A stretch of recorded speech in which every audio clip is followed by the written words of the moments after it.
करेंगे? नहीं। हम कभी जानने की कोशिश ही नहीं करते कि हम कौन है। हमारा सिर्फ नाम है, तो सिर्फ हम वही है, या अपने माँ बाप के बच्चे, या अपने भाई बहन के भाई बहन, कैसा हम इतने ही है, या इसके अलावा भी हम कुछ है? कौन कौन जानना चाहता है कि इसके अलावा भी हम कुछ है? सभी जानना चाहते हैं, ठीक है। तो जैसे कि प्रियांशी के बारे में है, ठीक है, प्रियांशी के हाथ कहाँ है? ठीक है। पैर कहाँ है आपके? ठीक है। आपका सर कहाँ है? ठीक है। और प्रियांशी कहाँ है? ठीक है ना। हमें बताया कि ये हमारा हाथ है, ये हमारा पैर है, ये हमारा सर है, लेकिन हम तो प्रियांशी है ना। अब ये प्रियांशी है, तो प्रियांशी इसमें कहाँ है? ठीक है। हमने कभी जानने की कोशिश करी, क्योंकि हम हर जगह हाथ लगाते हैं, तो वो तो हमारा शरीर का कोई ना कोई अंग है, अंग है ना। हमने इसमें हाथ लगाया तो ये हमारी उंगली है, ठीक है ना। हमने यहाँ हाथ लगाया तो ये क्या हमारे, ठीक है, गाल है, ठीक है। आंखों पे हाथ लगाए तो ये आंखें, लेकिन हम कहाँ है? हम कहाँ है? नहीं पता। तो आज इसी के ऊपर हम जानने की कोशिश करेंगे कि एक्चुअली में हम कौन है, ठीक है ना। धन्यवाद। तो हम हरे कृष्णा, प्लीज वाले से बात कर रहे हैं। तो हम ये जानने की कोशिश करेंगे कि हम कौन है और अपने बारे में हम और क्या क्या जान सकते हैं। जो हमारा ये बाहर का आवरण है, सिर्फ यही हमें, या इसके अलावा भी और कुछ हमारे अंदर है? कोई बोलना चाहेगा जोर से? ठीक है। जो ये हमारा बाहर का शरीर है, ये पंचमहाभूत से बना हुआ है। पंचमहाभूत क्या है? अग्नि, जल, वायु, आकाश और पृथ्वी, ठीक है ना। तो ये 5 महाभूत से ये हमारा बाहर का आवरण बना हुआ है, जो हम लोगों को दिखाई दे रहा है। बाहर दिखाई दे रहा है ना कि हम ये प्रियांशी है, या फिर जो भी आप लोगों का नाम है वो आप लोग हो, लेकिन इसके अंदर भी तो कुछ है ना, है ना। तो इसके अंदर होता है मन, बुद्धि और अहंकार, ठीक है ना। मन क्या करता है? आप लोगों को पढ़ाई नहीं करनी, थोड़ा मोबाइल चला लेते हैं, है ना, थोड़ी वीडियो देख लेते हैं, यूट्यूब चला लेते हैं, या व्हाट्सएप पे चैटिंग कर लेते हैं, करते हैं ना हम लोग। ये कौन बोलता है? जोर से बोलिए। मन बोलता है। तो क्या हमें मन की बात माननी चाहिए? माननी चाहिए, माननी चाहिए हमें अपने मन की बात, क्योंकि तो सारा उल्टे काम कराता है। कहता है कि एग्जाम में क्या पढ़ाई करना है, बोलिए तो चाहिए। तो चलो थोड़ा सा बच्चों के साथ में या अपने दोस्तों के साथ में क्रिकेट खेलते हैं। कौन कौन क्रिकेट खेलता है? किसको पसंद है? सभी को, सभी को पसंद है, ठीक है। तो जब हमारा पढ़ाई के टाइम होता है तो हमें बहुत खेलने का मन करता है ना। लेकिन ये हमें करना चाहिए, नहीं करना चाहिए? नहीं करना चाहिए, क्योंकि पढ़ाई हमारे लिए अभी बहुत ही जरूरत है ना। तो पढ़ाई के ऊपर हमें ध्यान देने के लिए हमें अपने मन की बात नहीं माननी चाहिए, है ना। दूसरा क्या था हमारा? मन के बाद क्या था? बुद्धि। तो बुद्धि हमारी क्या कहती है कि एग्जाम आ रहे, हमें पढ़ना है ना। तो हमें पढ़ाई करनी चाहिए, नहीं करनी चाहिए? करनी चाहिए। तो इसीलिए हमें अपने मन को अपने कंट्रोल में करने के लिए, उसके लिए हमें बहुत सारे क्या करने पड़ते हैं? प्रयास करने पड़ते हैं, ठीक है ना। हमें जैसे हमारे कोई शैतान बच्चा आपकी क्लास में कोई शैतान बच्चा है, यानी आपको बहुत परेशान करता है, आपकी बात नहीं मानता, आपको बार बार तंग करता है, तो आप उसको क्या करोगे? समझाने का प्रयास करोगे ना। और अगर आपने समझाने का प्रयास किया और वो नहीं समझता, तो उसके बाद आप लोग क्या करते हो? टीचर के पास आते हो ना, शिकायत करने के लिए कि हमें तंग कर रहा है या हमसे नहीं मान रहा है। तो ऐसी जगह हमारा मन होता, अगर ये हमें नहीं समझ में आता और नहीं समझता हमारी बात, तो हमें बुद्धि को कंप्लेन करना चाहिए। बुद्धि हमारी स्ट्रॉन्ग है ना, इसी से हम सारा काम करते हैं, हम पढ़ाई भी करते हैं इसी से, अपनी सारी इच्छाएं इसी से पूरी करते हैं। तो इस बुद्धि के द्वारा हमें अपने मन को कंट्रोल करना चाहिए। कैसे कंट्रोल करना चाहिए? अगर ये हमें बोलता है कि एग्जाम आ रहे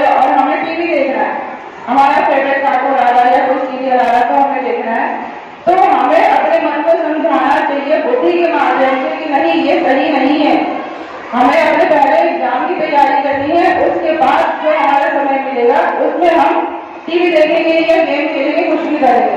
तो क्या हम ऐसा कर सकते हैं? कर सकते हैं? हाथ खड़ा कीजिए।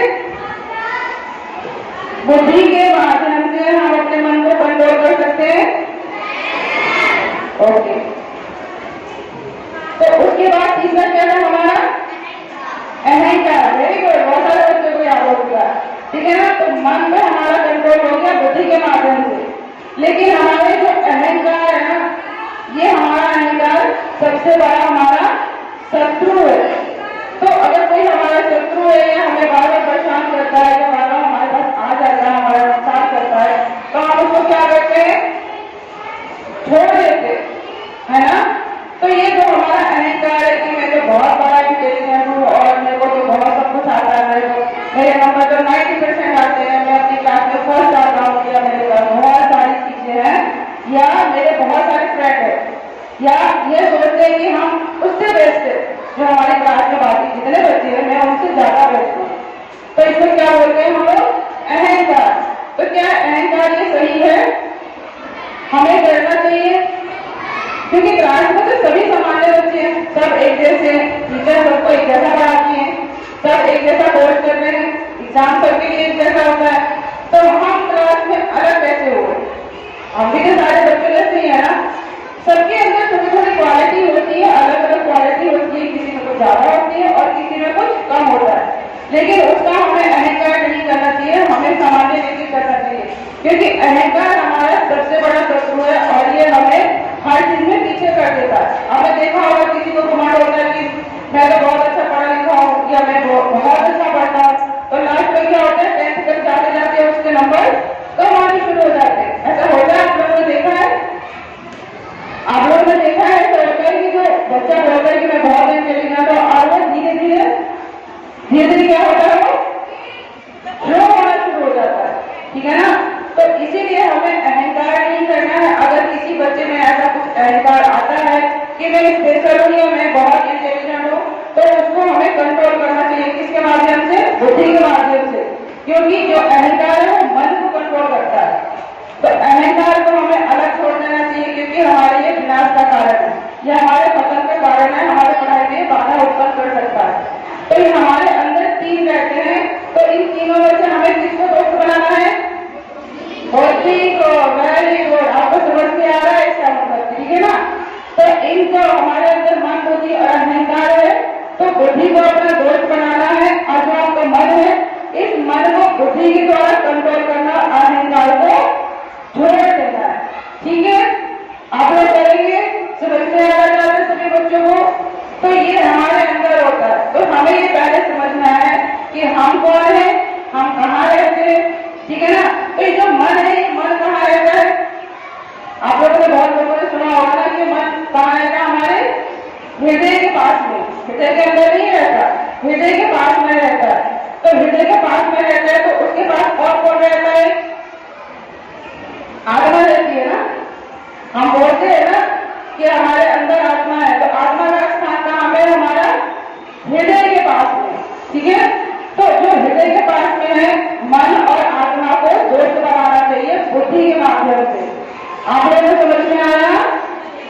हाथ बढ़ाइए, किसको किसको आया? अरे वो, ठीक है ना। तो अगर हमने इस चीज को समझ लिया, तो फिर अगर जो भी आपका 50% है, 80%, 60% आपका नंबर आ रहा है, तो 99% आपका नंबर आने में कोई भी बाधा उत्पन्न नहीं कर सकता। सिर्फ इन चीजों को समझ के आ रहा है, ठीक है ना। मन, बुद्धि, अहंकार को समझना है, किसको पकड़ना है, किसको छोड़ना है, और उसके साथ में आत्मा को अटैच कर देना है। आत्मा सबके अंदर है ना, हम इस चीज को कैसे समझेंगे? आत्मा हमारे अंदर है, हम इस चीज को कैसे समझेंगे? इस चीज को हम इस माध्यम से समझ सकते हैं। आपने देखा होगा कि ऑपरेशन होता है ना हॉस्पिटल वगैरह में, तो इंजेक्शन लगाया जाता है बेहोश होने का, ये तो सबको पता है। तो जब बेहोश होने का इंजेक्शन लगाया जाता है, उसके बाद डॉक्टर ऑपरेशन करता है, काटा पीटी करता है, तो हमें दर्द क्यों नहीं होता? दर्द क्यों नहीं होता? वो इसीलिए नहीं होता कि हम बेहोश हो रहे होते हैं। ऐसे बेहोशी का जो है उसको बोलते हैं चेतना, ठीक है। अगर हमारे अंदर चेतना है तो हमें हर चीज महसूस होती है, और चेतना नहीं है महसूस नहीं होता, ठीक है ना। तो जो डॉक्टर इंजेक्शन लगाते हैं हमें बेहोश होने के लिए, वो हमारी चेतना को सुप्त अवस्था में लेके जाते हैं। सुप्त अवस्था यानी जैसे हम लोग सोते हैं ना रात को, हमें सपने आते हैं, सभी को सपने आए ना, किसको किसको आज तक सपने नहीं आए, किसको नहीं आए आज तक सपने, आपको सपने नहीं आए कभी, ठीक है ना। तो मोस्टली सभी बच्चों को सपने आते हैं। तो जब हम सपने में होते हैं, हम कहीं जा रहे हैं, हम भाग रहे हैं, हमें चोट लग गई, लेकिन जब हम उठते हैं तो वो तो हमें चोट दिखाई नहीं देती, नहीं देती ना, लेकिन महसूस जरूर होता है कि कुछ ना कुछ हमारे साथ में हुआ है। तो हम इसको कैसे समझेंगे, जो हमारी चेतना है, शरीर तो हमारा वहीं पे है, शरीर तो हमारा गैर भी होता है ना, लेकिन हमारा जो चेतना है ये हमें सपने दिखाता है, और जो भी फीलिंग होती है हमें महसूस होता है, लेकिन हमें बाद में नहीं दिखता। तो इसको क्या बोलेंगे हम, चेतना। तो यही हमारा ऑपरेशन जब होता है उसमें पे चेतना हमारी सुप्त अवस्था में होती है, लेकिन हमें पता होता है कि हम हैं। लेकिन अगर हमारे अंदर सिर्फ चेतना ही है और आत्मा का अस्तित्व नहीं है तो क्या होगा।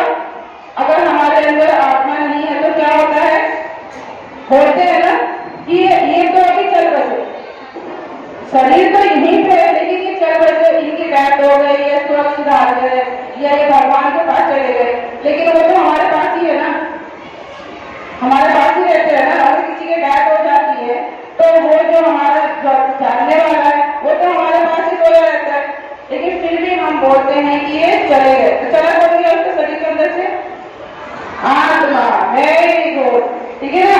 तो जब तक ये हमारे शरीर में ये आत्मा रहता है तो इसका मतलब कि हम जीवित है, ठीक है ना। तो जो हमारी चेतना और आत्मा दोनों मिलकर हमारे इस शरीर का संचालन करते हैं। जैसे आपका स्कूल है तो आपके स्कूल का संचालन कौन करता है, प्रिंसिपल मैम और बाकी टीचर। अगर ये दोनों नहीं आएंगे तो क्या ये स्कूल चलेगा, नहीं चलेगा ना। तो ऐसे ही हमारे शरीर में चेतना और आत्मा होती है। अगर ये दोनों हमारे शरीर में नहीं है इसका मतलब कि हम भी नहीं है, हम भी चले गए, चल बसे, यानी कि डेथ हो गई या मृत्यु हो गई, लेकिन शरीर तो हमारे पास ही रहता है। ऐसे आपका स्कूल तो रहेगा, अगर प्रिंसिपल और टीचर नहीं आ रहे तो ये स्कूल नहीं चलेगा। जब तक वो है जब तक वो चलेगा, ठीक है ना। जब तक आप लोग की पढ़ाई हो रही है, इस माध्यम से आप लोग समझ रहे हैं, सारी बातें समझ रहे। कौन ऐसा है जिसको बातें समझ नहीं आ रही है, कोई ऐसा बच्चा है जिसको ये बातें समझ नहीं आई अभी तक,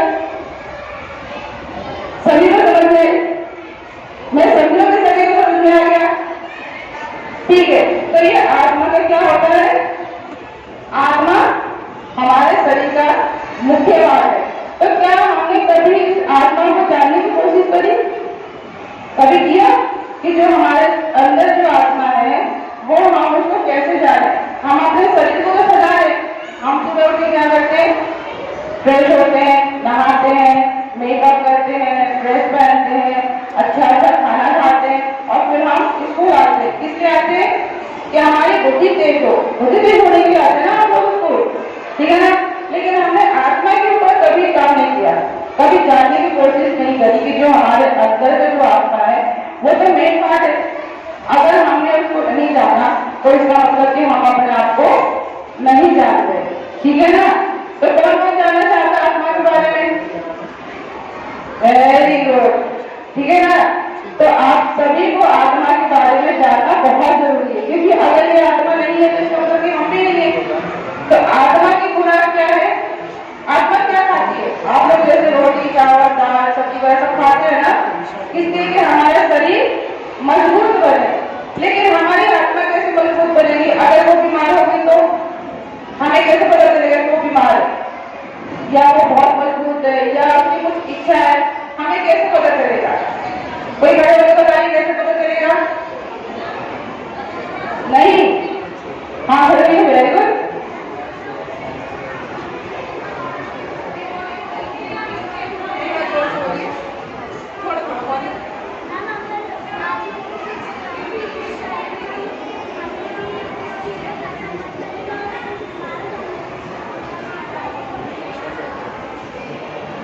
नहीं, ठीक है। और कोई बच्चा और बताने की कोशिश करेगा?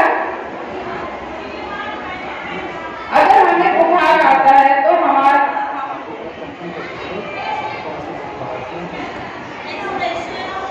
एक्सप्रेशन यानी और ठीक है, हम जानने की कोशिश करते हैं, ठीक है ना। अगर जैसे अभी बच्चे ने बताया कि अगर आत्मा बीमार है तो हम बीमार होते हैं, नहीं, आत्मा बीमार होती है तो हमारे शरीर को कोई असर नहीं पड़ता, ठीक है ना। हमारे शरीर में बुखार नहीं आएगा या हमारा कुछ इच्छा नहीं होगी, ये तो हमारे मन के द्वारा होगा ना, हमारे मन के द्वारा इच्छा उत्पन्न होती है, ठीक है। आत्मा हमारी बीमार है और हम उसको कैसे दुरुस्त करें, इसको हम जानने के लिए सबसे पहले अपने मन को जानने की कोशिश करेंगे। अगर हमारा मन हमें गलत रास्ते पे लेके जा रहा है, गलत चीजों को हमारा प्रकृति को बढ़ा रहा है, जैसे आपका मन करे जो आपके लिए नुकसान है, जैसे कि क्या नुकसान है, आपको टीवी नहीं देखना, पढ़ाई के टाइम पे टीवी नहीं देखना, पहला हमारा काम है होमवर्क पूरा करना, ठीक है ना। तो पढ़ाई का अगर हमारे पढ़ाई में बाधा उत्पन्न हो रही है, हमारा मन हमारे कंट्रोल में नहीं है, उल्टे सीधे काम कर रहा है या दोस्तों के साथ में घूमने के लिए अगर ज्यादा प्रेरित कर रहा है, तो इसका मतलब कि हमारी आत्मा बीमार है। समझ में आया आप लोगों को? अगर हमें हमारा मन उल्टे कामों में लेके जा रहा है जो हमारे लिए सही नहीं है, जिसके लिए हमें डांट पड़ती है, ये पिटाई होती है, अगर ये सब चीजें ज्यादा हो रही है और पढ़ाई में मन नहीं लग रहा है, इसका मतलब कि हमारी आत्मा बीमार है। आत्मा बीमार होती है तो बुद्धि को और मन को विचलित करती है। तो इसको शांत करने के लिए क्या करना चाहिए? आपके स्कूल में सिखाया जा रहा है ना, इतने सारे श्लोक वगैरह सिखाए जाते हैं, कहा जाता है श्लोक वगैरह याद, प्रार्थनाएं याद करा जाती है ना। तो ये क्या है? ये हमारी आत्मा की खुराक है। अगर हमारी आत्मा शांत रहेगी, स्थिर रहेगी, उसकी इच्छाएं पूरी होती रहेगी। आपने देखा होगा, महसूस भी किया होगा कि जब आपकी प्रार्थनाएं होती हैं स्कूल में या श्लोक आप लोग याद करते हो, उसके बाद आपको बहुत रिलैक्स महसूस होता है। कितने बच्चों को ऐसा लगता है कि हमें रिलैक्स महसूस होता है श्लोक याद करके या प्रार्थना करने के बाद? तो आपको फीलिंग होती है ना, ठीक है, आप किसी को देखते। तो जो ये हमारी फीलिंग है ना कि हमें रिलैक्स महसूस हो रहा है जिस काम को करने से, वो हमारी आत्मा की खुराक है। मन की खुराक अलग है और आत्मा की खुराक अलग है।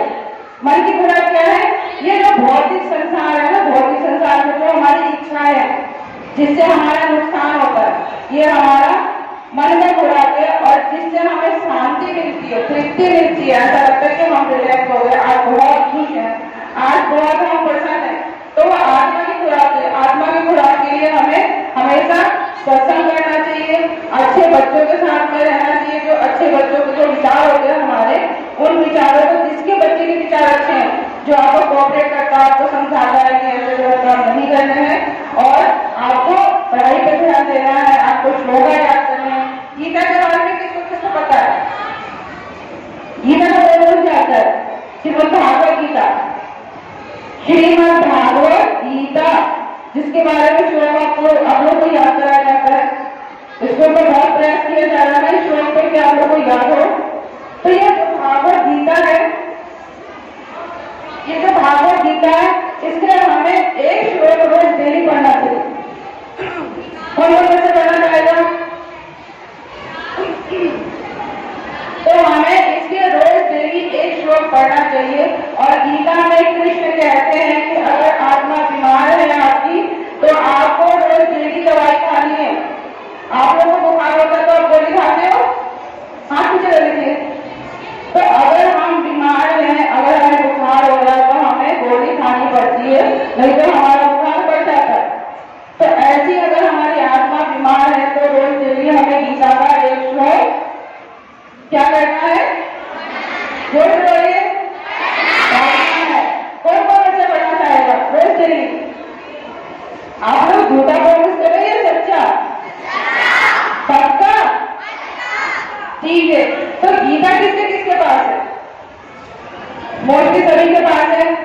तो मैं आशा करती हूँ कि जिनके पास नहीं है वो या तो लेने का प्रयास करें कहीं ना कहीं से, या जिनके पास अन्य दोस्त के पास है वो नोट बना दे, अपनी कॉपी में श्लोक वगैरह लिख ले।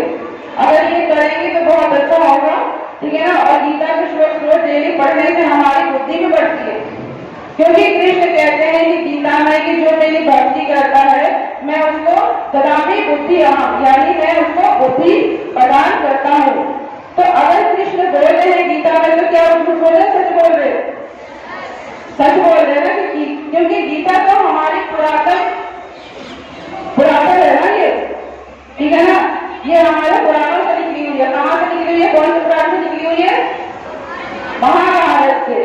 तो ये गीता अगर हमारी महाभारत से निकली और कृष्ण ने किसको क्या किया था, किसको क्या किया था? अर्जुन को। तो अर्जुन हारा कि जीता? तो हम लोग हारना चाहते कि जीतना चाहते? तो जीतने के लिए हमें क्या करना पड़ेगा, क्या करना पड़ेगा? अर्जुन की तरह हमें ज्ञान लेना पड़ेगा। किससे? और कृष्ण कहाँ बोल रहे हैं? गीता में। तो गीता का हमें ज्ञान लेने के लिए सबसे पहले हमें गीता के श्लोक पढ़ने पड़ेंगे। अब बहुत सारे बच्चे बोलते हैं कि हमें तो संस्कृत आती नहीं है, हमें तो गीता समझ में नहीं आता, आप पढ़ते हैं लेकिन समझ नहीं आता। लेकिन अगर आप दवाई खा रहे हो, आपको बुखार हो रहा है, जुकाम हो रहा है, आपको दवाई अच्छी ना लगे, किसको किसको अच्छी लगती है दवा? आपको अच्छी लगती है, ठीक है।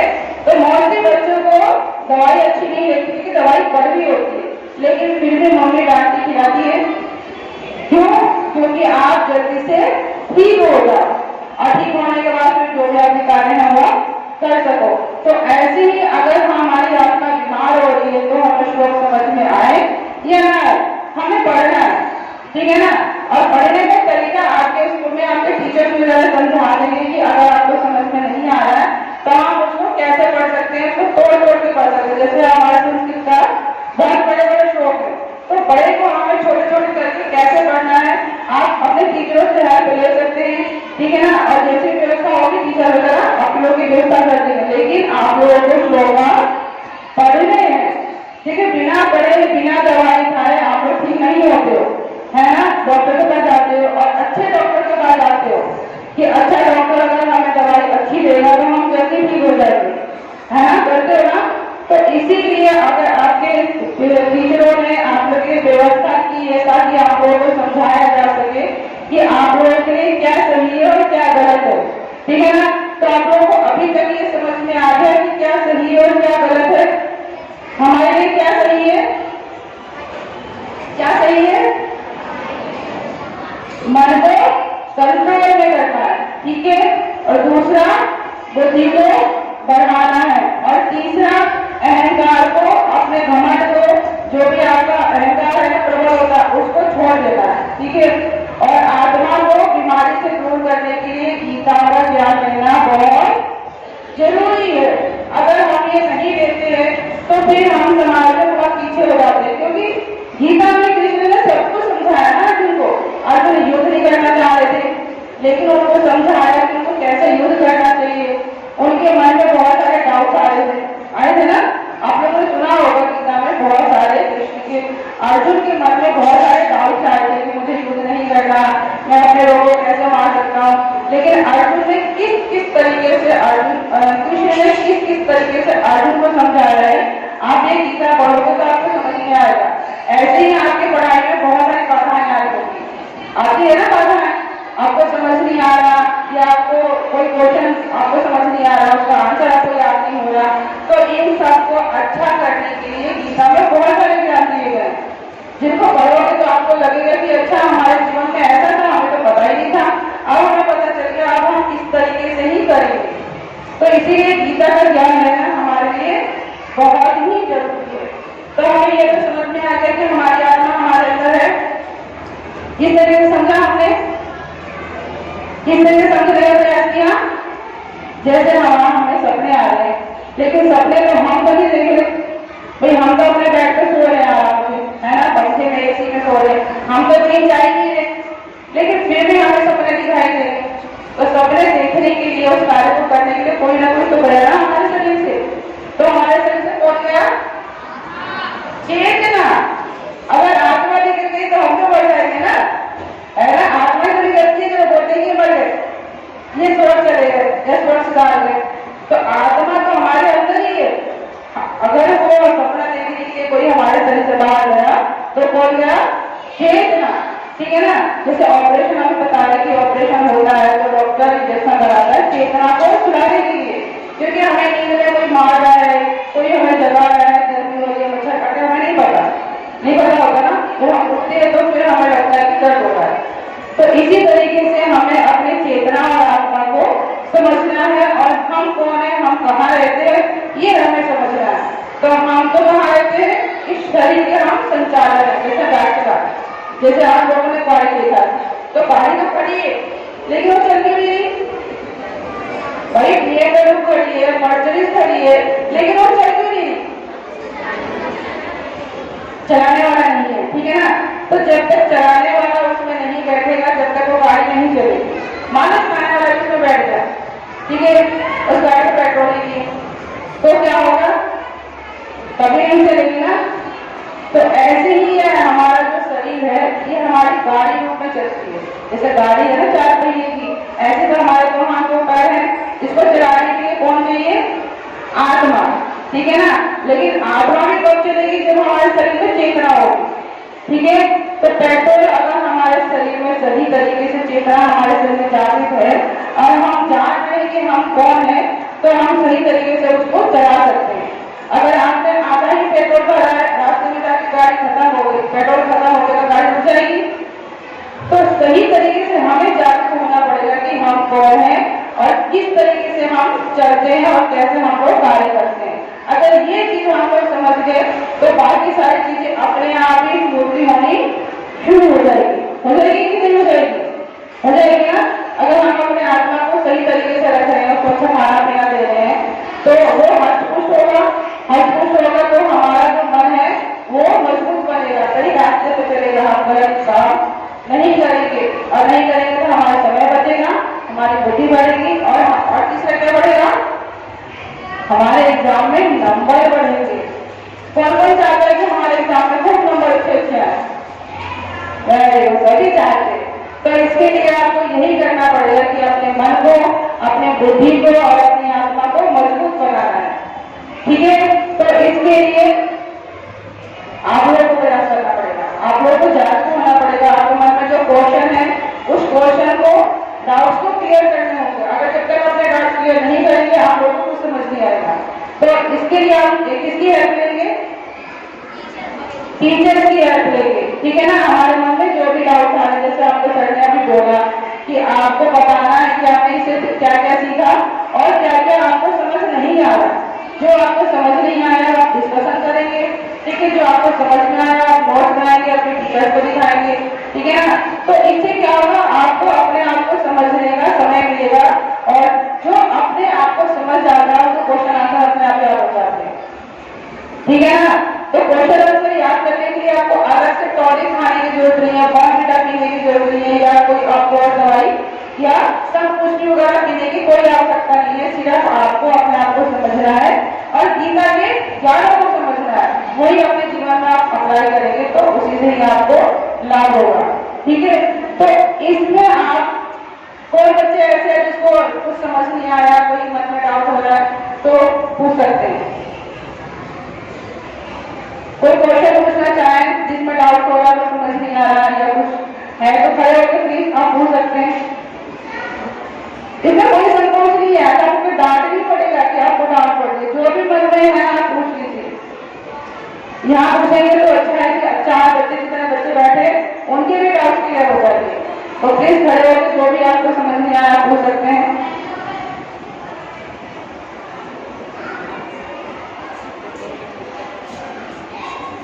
बेटा अभी दीदी ने इतनी सारी बातें बताई तो सुनते सुनते ध्यान में आता है कि हाँ, यहाँ पर ये मुझे समझ नहीं आया, मुझे इसके बारे में पूछना चाहिए।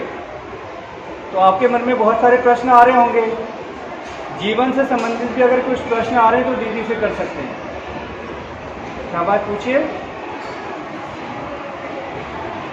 पूछिए पूछिए। हाँ जी।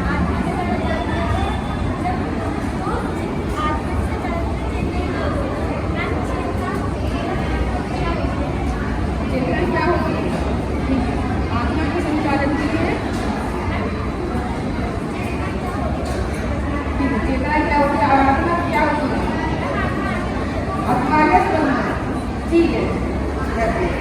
आत्मा कौन चलाता है या चेतना क्या है?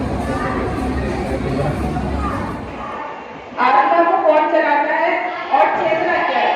ठीक है, पहले हम चेतना की बात करते हैं, ठीक है ना। तो अगर हमारा कोई बीमारी हो गई, मान लो कि हमारी उंगली कट गई है या उंगली में हमारा फोड़ा हो गया, हम डॉक्टर के पास जाते हैं, डॉक्टर बोलता है कि इसमें चीरा लगाना पड़ेगा, ठीक है ना। अगर डॉक्टर हमारे सामने ऐसी उसको काट देगा तो कितना दर्द होगा ना, आपको बहुत दर्द। लेकिन आप बोलोगे कि ये तो मुझे बहुत दर्द हो रहा है, तो डॉक्टर क्या करेगा, इंजेक्शन लगाएगा, वहां पर उसको सुन कर देगा, सुन करेगा ना। तो सुन करने के बाद अगर वो चीरा लगाता है आपके घाव में, आपकी चोट पे, तो आपको दर्द होगा नहीं होगा। तो इसी को बोलते हैं हम चेतना। जो हमारी फीलिंग है ना, जो हमारे शरीर में जो फीलिंग हो रही है वो किस वजह से हो रही है, चेतना की वजह से। अगर चेतना हमारी वहां पर फुल हो गया या किसी वजह से वो नहीं काम कर रहा, जैसे आप लोगों ने देखा होगा कई लोगों को पैरालाइज हो जाता है, एक हाथ एक पैर या एक हिस्सा काम नहीं करता है, तो आप उसको क्या बोलेंगे कि इसके अंदर की चेतना चली गई, मूवमेंट चला गया। तो मूवमेंट चला गया, आप वहां पे उसको चोट कर दो, उसको दर्द कर दो, उसको पिंच कर दो, कुछ भी कर दो, उसको दर्द नहीं होता है। तो उस हिस्से की चेतना चली गई। तो चेतना जो हमारे शरीर के अंदर का जो फीलिंग है ना, जो महसूस करते हैं, वो चेतना होती है। चेतना के बिना हमारे शरीर में कोई भी संचालन नहीं होगा, ठीक है ना। तो शरीर को कंट्रोल करने के लिए चेतना की आवश्यकता होती है, ठीक है ना। और आत्मा को कौन संचालन करता है, तो कहते हैं आत्मा को परमात्मा संचालन करते हैं। जैसे आप लोग मोबाइल देखते हो, तो आपके घर में कौन कौन सी कंपनी का मोबाइल है, उसमें आपने जो मोबाइल डलवाया है, नेट डलवाया है, आप जियो डलवा रहे हो, एयरटेल का डलवा रहे हो, किसी न किसी चीज का डलवा रहे हो ना अपने मोबाइल में। तो उस मोबाइल में जो कनेक्शन आ रहा है वो कहाँ से आ रहा है, कंपनी से आ रहा है ना। अगर आपका डाटा, आपका रिचार्ज खत्म हो गया तो क्या बात करोगे, नहीं करोगे ना। तो ऐसे ही हमारी आत्मा को रिचार्ज कौन करते हैं, परमात्मा। अगर परमात्मा हमसे कनेक्ट है तो अच्छा हमारा नेटवर्क आ रहा है, ठीक है ना। अगर नेटवर्क में कहीं गड़बड़ होती है तो हमारा बात नहीं होगा ना किसी से, बोलते हैं डिस्टर्बेंस आ रही है, आपकी आवाज सुनाई नहीं देगी या आपकी बात समझ नहीं आ रही, इसका मतलब कि आपके नेटवर्क में डिस्टर्बेंस है। तो जितना अच्छा आपका नेटवर्क होगा उतना अच्छा कनेक्टिविटी होती है। तो आत्मा का जो हमारी कनेक्टिविटी है परमात्मा से है। तो हम ये गीता का क्या कह रहे हैं, हम आपको जो समझा रहे हैं कि आप अपनी बुद्धि को बढ़ाइए, अपने मन को कंट्रोल में रखिए, इससे आत्मा को पावर मिलती है। और जब आत्मा को पावर मिलती है तो भगवान से वो अच्छे से कनेक्ट हो पाते हैं। और जब भगवान से कनेक्टिविटी अच्छी होती है तो जितने भी हमारे भौतिक संसार की चीजें, भौतिक संसार यानी ये पूरा संसार, इसको क्या बोलते हैं आप, भौतिक संसार। और ये भौतिक संसार क्या है, दुखालय।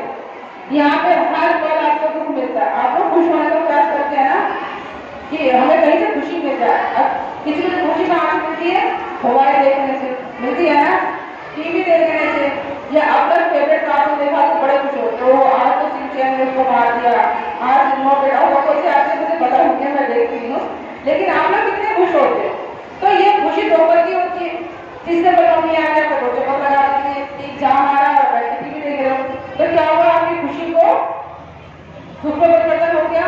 तो इसीलिए इस संसार को हम लोग दुखालय बोलते हैं कि हर पल हमें यहाँ दुख मिलता है और हम कोशिश करते हैं खुशी ढूंढने की, लेकिन खुशी तो है ही नहीं ना।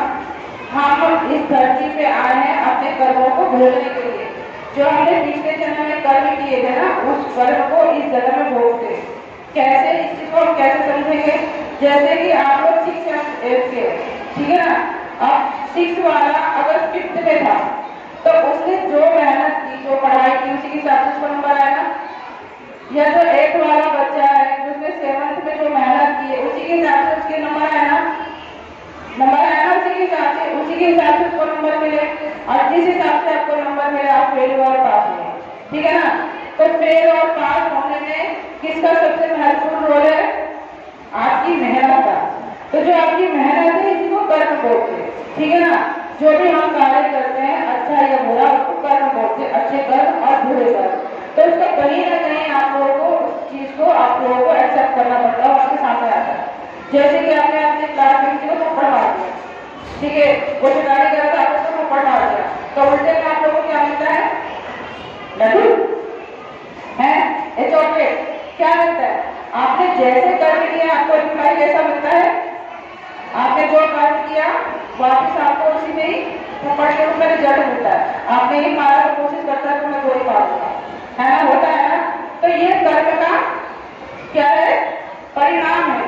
तो ऐसे ही जो हम पिछले जन्म में जो कर्म करके आए हैं वो हमारा फल इस जन्म में मिलता है। तो कई लोग तो बहुत अच्छे अपने घर में पैदा होते हैं, कई लोग बहुत गरीब घर में पैदा होते हैं, लेकिन एक ही समय में एक ही स्थान पे एक ही जैसा बच्चा दो जगह कैसे पैदा होता है? ये हम तो बोलते हैं कि दोस्ती में ग्रह एक है, नक्षत्र एक ही नक्षत्र एक ही ग्रह है, और उसी में ही दो बच्चे पैदा हो। एक बहुत अमीर घर में गया और एक बहुत गरीब घर में, मजदूरों के घर में सोते उसको चला गया, तो उसका क्या रोल था? उसका क्या रोल था? उसका कर्मों का रोल था। ठीक है ना। हमें ज्योतिषी वगैरह में इतना विश्वास नहीं करना चाहिए कि दोषी जो बोल रहे, क्योंकि एक ही नक्षत्र में हजार बच्चे पैदा हो रहे, भाई सबकी कुंडली तो एक जैसी होगी ना। लेकिन अमीर और गरीब का भेद क्यों होता है? इसीलिए कि आपने जो पिछले जन्म में कर्म किए थे उसके अनुसार आपको फल मिले। अच्छे कर्म करोगे तो अमीर घर में पैदा होगे, आपको बिन मांगे सब कुछ मिल जाएगा। नहीं तो आपको गिड़गिड़ाना पड़ता है, रोना पड़ता है, चिल्लाना पड़ता है, तब जाके पिटाई होने के बाद कुछ टाइम बाद जाके आप लोगों की इच्छाएं पूरी होती है कि नहीं होती? ऐसा होता है ना। वो किस लिए होता है? अच्छे कर्म और बुरे कर्म। तो इसीलिए हमें बुरे कर्म से बचना चाहिए, यानी जो हमारे बुरे कर्म है, जो हमारे विकास में बाधा उत्पन्न कर रही है, हमारी तरक्की में बाधा उत्पन्न कर रही है, वो बुरे कर्म है। समझ में आया? और अच्छे कर्म कौन से हैं? जो हमें आगे प्रोग्रेस कर रहे हैं, जो हमें आगे बढ़ा रहे हैं, वो अच्छे कर्म है। अगर इस दो चीज को आप लोगों ने समझ लिया तो फिर आप लोगों को आगे प्रगति करने में, आप आगे तरक्की करने में कोई नहीं रोक सकता। क्या ऐसा हम लोग कर सकते हैं? कर सकते हैं हम लोग? अच्छे कर्म करेंगे कि बुरे कर्म? अच्छे कर्म वाले हाथ खड़ा करो, कौन कौन करना चाहेगा? सब करना चाहोगे, ठीक है। अब हाथ नीचे करो। अब बुरे कर्म कौन कौन करना चाहता है? कौन चाहता है कि उसको कोई इच्छाएं पूरी ना हो, उसकी रोज पिटाई हो, रोज उसको डांट पड़े? कौन कौन चाहता है? हाथ खड़ा करो। बुरे कर्म कौन कौन करना चाहता है? कोई नहीं। इसका मतलब कि सबको समझ में आ रहा है ना। तो इसीलिए हमें अच्छे कर्म करने के लिए हमें अच्छे अच्छे कार्य करने पड़ेंगे, और जैसे जैसे आप अच्छे अच्छे कार्य करोगे आपके नंबर बढ़ेंगे, आप लोग जल्दी जल्दी पास होगे, और जल्दी जल्दी कॉलेज करने के बाद क्या करोगे? अच्छा कोर्स करने के बाद में अच्छी जॉब लगेगी। अच्छी जॉब लगेगी तो क्या होगा? क्या होगा? आपकी इच्छाएं पूरी होंगी। अच्छा घर बना सकते हो, मर्सिडीज खरीद सकते हो, BMW गाड़ी खरीद सकते हो, अपनी हवेली बना सकते हो, कोठी बना सकते हो, कर सकते हो ना। ये कौन चाहता है कि हम झोपड़ी में रहे? हमें मेहनत नहीं करनी, हमें अपने पुण्य नहीं बढ़ाना, हम तो झोपड़ी में रहे, एक कमरे के किराए में रहते हैं ना। कौन चाहता है खुद भी रहना और अपने बच्चों को भी रखना? कोई चाहता है क्या? आंकड़ा करो, कौन कौन चाहता है? कोई नहीं। वेरी गुड, ठीक है ना। तो बस हमें इन सब चीजों को तो समझना है। छोटी छोटी चीजें हैं, अगर हमने इनको समझ लिया तो फिर आगे बढ़ने से हमें कोई नहीं रोक सकता, ठीक है ना। तो इतनी सी चीजें हमें समझनी है कि हमें अच्छे कर्म करना है, अपने आप को कंट्रोल करना है, मन को कंट्रोल रखना है और बुद्धि को बढ़ाना है, ठीक है। तो आप लोगों का बहुत बहुत धन्यवाद जो आप लोगों ने इतने ध्यानपूर्वक सुना, समझा, ठीक है ना। आप लोग वैसे भी प्रशंसा के पात्र हैं कि आप लोगों ने इतना समझने का प्रयास किया और इतने अच्छे से समझ के पहली बार में, तो आप लोग प्रशंसनीय हैं। और ऐसे ही प्रयास करो कि आप लोग अच्छे अच्छे समझो, अपनी क्लास के टीचरों की बातें भी समझो, क्वेश्चन आंसर भी याद करो, ठीक है, और गीता भी साथ में पढ़ने का प्रयास करो। तो आप लोगों का सबका बहुत बहुत धन्यवाद, और आपके टीचरों का भी, आपके स्कूल का बहुत बहुत धन्यवाद जो उन्होंने हमें बुलाया और अपना समय दिया आप लोगों को समझाने के लिए। हरे कृष्णा। तो समय हरे कृष्णा, हरे कृष्णा। धन्यवाद सर, धन्यवाद।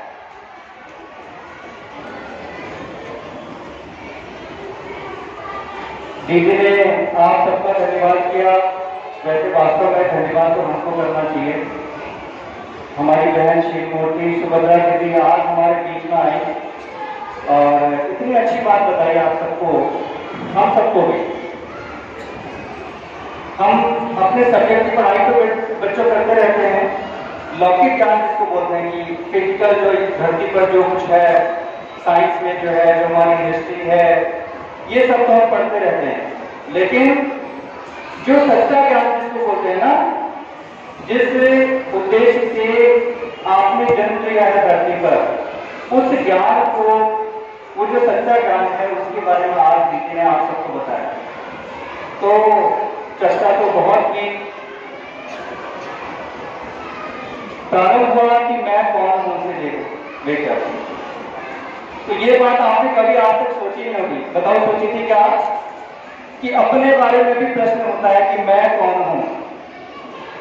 हम तो ये कहते हैं कि पृथ्वी में क्या है, पेड़ पौधों में क्या चल रहा है, पर्वतों पहाड़ों में, नदियों में क्या चल रहा है, देश में क्या चल रहा है, इतिहास में क्या है, लेकिन दीदी ने क्या समझाया, जोर से बोलिए, मैं कौन। ठीक है, तो स्वयं को जानना, हमारे लिए क्या अच्छा है क्या बुरा है, कौन हमको चला रहा है, कौन सी ऐसी बातें हैं जो हमको चलाती हैं, कौन सी ऐसी बातें हैं जो हमको आगे ले जाती हैं। नहीं तो यहाँ पर बहुत सारे मनुष्य आते हैं, जन्म लेते हैं, कीड़े मकोड़ों की तरह पैदा अपना जीवन यापन करके वो चले जाते हैं, उनका लक्ष्य पूरा नहीं हो पाता।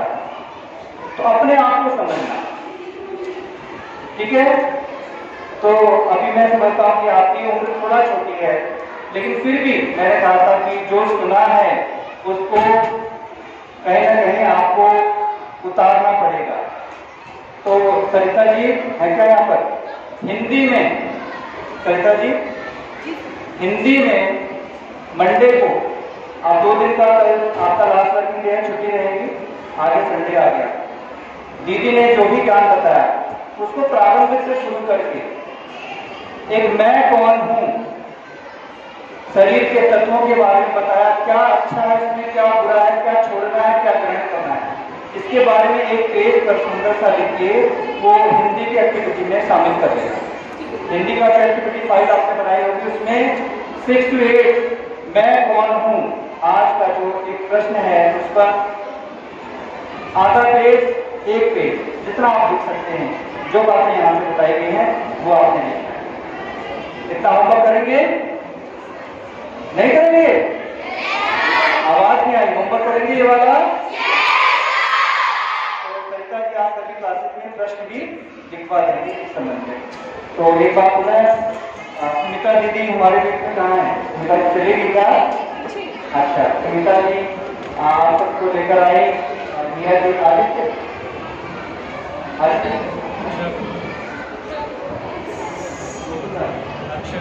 अक्षय गोकुलदास, तो हमारे बीच में भाई जी हैं अक्षय गोकुलदास जी, जो कि हमारे मध्य में पधारे। दीदी ने अच्छा ज्ञान था, एक बार सुना, एक बार उनके लिए अभिनंदन करेंगे। अभिनंदन ताली गुरु।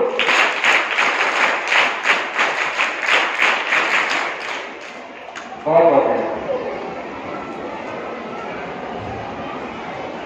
जी इसके बाद लाइन से कक्षा में जाएंगे सेकेंड।